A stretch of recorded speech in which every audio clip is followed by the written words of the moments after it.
All right, y'all. So listen, this is for my students. When Mr. Sam come to hair shows, y'all know I was at the pavilion.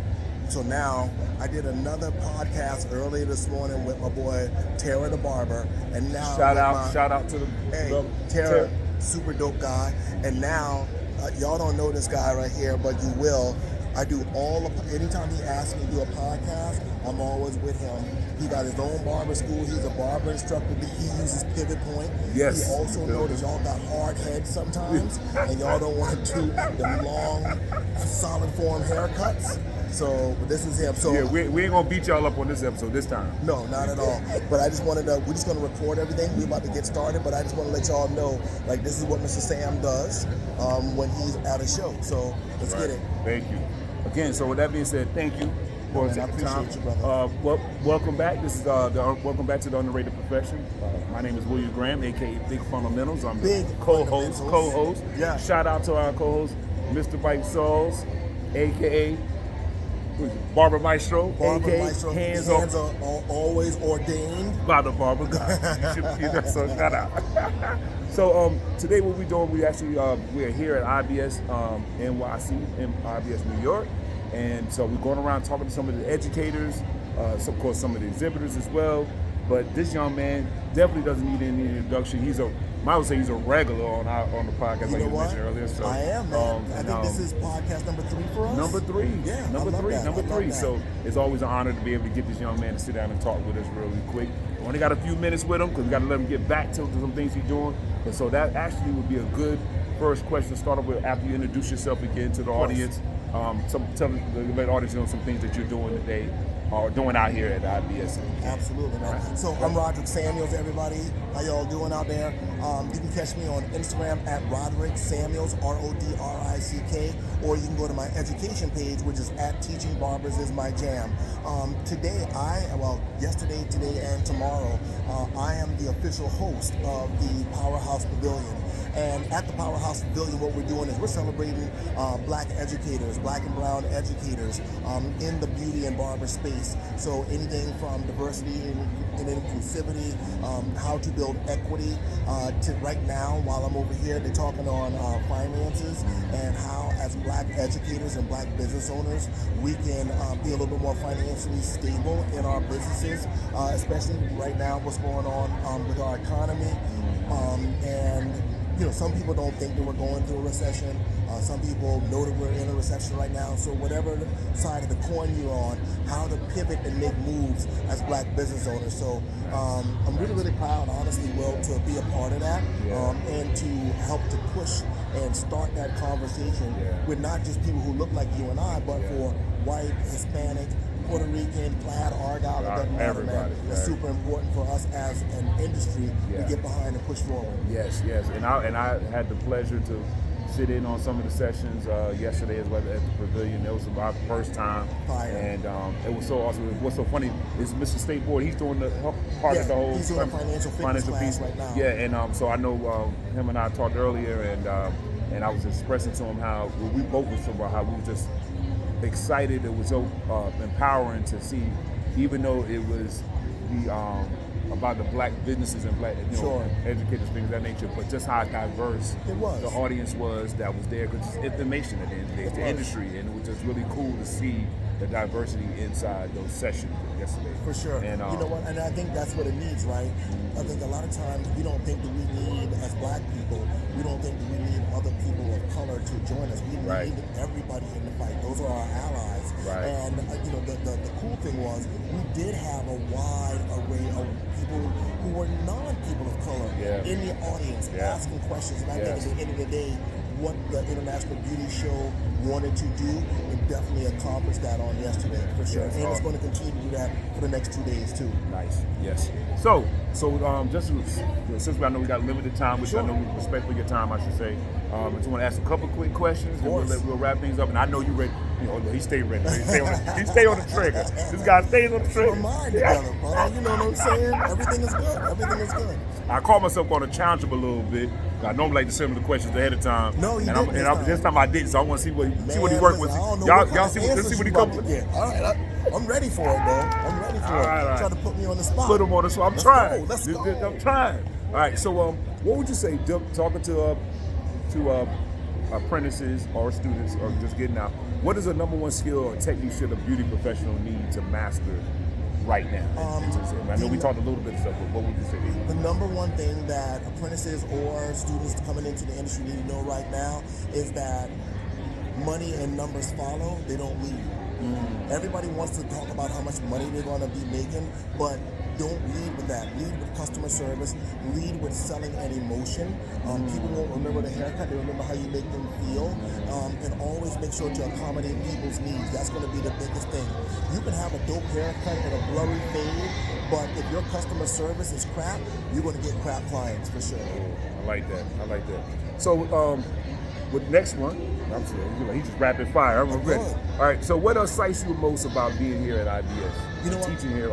I know. I don't want to say teaching. I've been hosting, but you're still teaching, even from the hosting role. Sure. What excites you the most about teaching here at IBS? You know, IBS has always kind of held a very special place in my heart.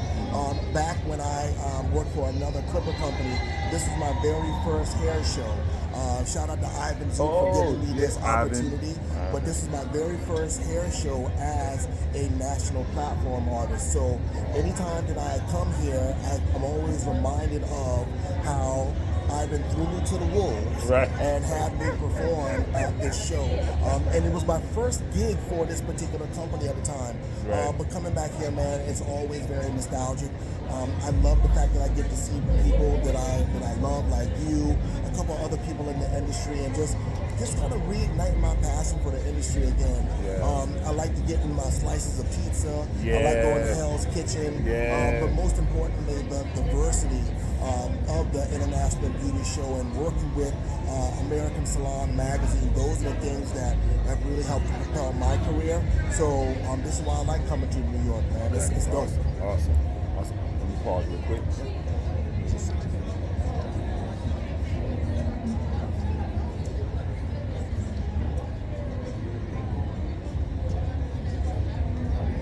Do this last one and let you wrap it up. We'll wrap it up.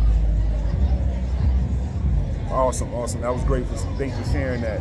So, with that being said, you mentioned how this is like always coming back home for you here, right? That'd be a perfect segue into the next question: is how has the industry changed since you started? Not just the show, but the industry itself. How's it changed since you started cutting hair, getting into the industry? What would you say some changes you've seen? One of the biggest changes that I've seen is small is the new big. So when back 10 years ago, this hair show used to be humongous. Like the show floor was just huge, and there was just so many different vendors and everything like that. But I want to say that IBS New York has done a very good job of fitting those companies that want to be a part of this into this space. And I mean, you can tell, man, people are having an amazing time, even in a smaller space. So I think that the connectivity for shows is a little bit different now, where people used to come for education, and not that that's why people aren't here, but people come for the connection nowadays. I think that the pandemic had us spread out so far for so long. Just being able to come into a space and kick it and see people and go out to dinner with friends and people you love, I think that's where the industry is on the uptick. As far as what I've seen in hair shows, how they're different now from what they did in the past. Yeah, I can see that. I agree 100% with that. And that actually goes right into the next one. Well, you always, I'm trying to tell you, well, you're anointed, right? I do what I can, man. I do what I can. So how would you say, with that being said, mention that, how does in-person events like this enhance learning compared to online education? Man, I do both. So I might not be the one, but sure. how would you say, like, how important?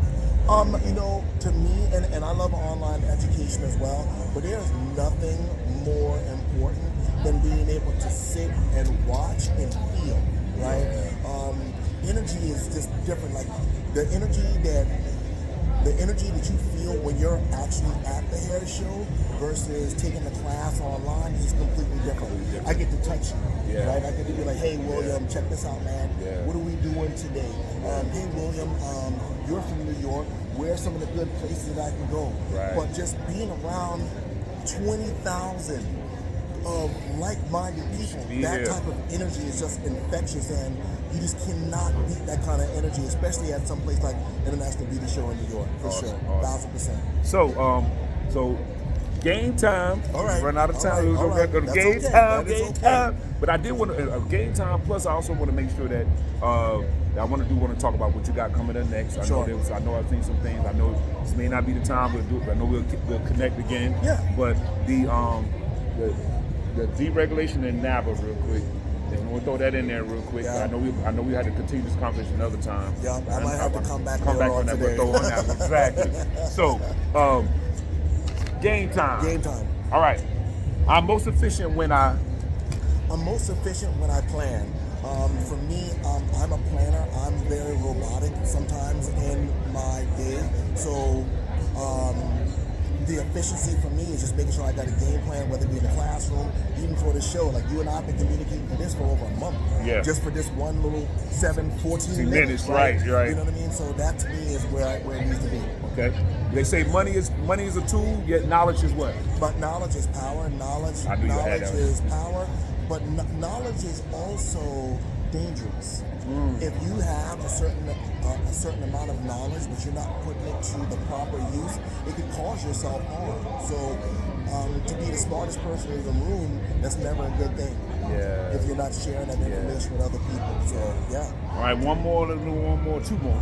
Let's go. If putting in work is catalyst for success, then laziness is what? Laziness is the key to failure. I think that most people want success to just fall in their laps, but it's not going to happen like that. Most people think that they have this false sense of entitlement where they deserve just certain things, and if you're not willing to work hard and put in the work effort, you're not going to have anything for sure. Awesome. If you had to describe customer service in one sentence, what would it be? Customer service is being legendary, anticipating people's needs, and making them feel like they're the most loved person in the world. Awesome. Well, we gotta let you go. So I hate to let you go. I know, but I think that it seems you got to give back to everything. So I thank you again, Mr. Roger, for sitting and talking to us, sir. Can I just tell you this, man? I thank you again. I do the best possible job I can to let people know about your platform. Appreciate this is for educators, by educators, Thank you. whether you be in the nail space, beauty space, or barber space. If you're not tapping into this podcast, you're doing yourself a disservice. Thank you. I thank you. My mentor. And where's Mike? He's out in the Caribbean chilling right now. Oh, he's taking a book again. Yeah. He didn't miss the boat. He's late to all the classes, but he didn't. But he didn't miss the boat. He didn't miss his vacation boat. Yeah, he didn't forget. We got you. Me and you, brother. All right? Hey, man, we miss you this trip. We love you, brother, so be blessed, and we'll talk soon. We'll talk soon. Exactly. Hey, Thank you love again. man. Love you. Thank you, Make sure y'all like, subscribe. Oh, where they can find you at real quick. Everybody can find you at. You can find me on Instagram at Teaching Barbers is my jam. All right. Thank you. Peace. I know you got to run. Yeah, man. Thank y'all. See you next time. Like, subscribe. All right. All right. So, listen, y'all saw how that went? Hey, get to know this man. I'm out.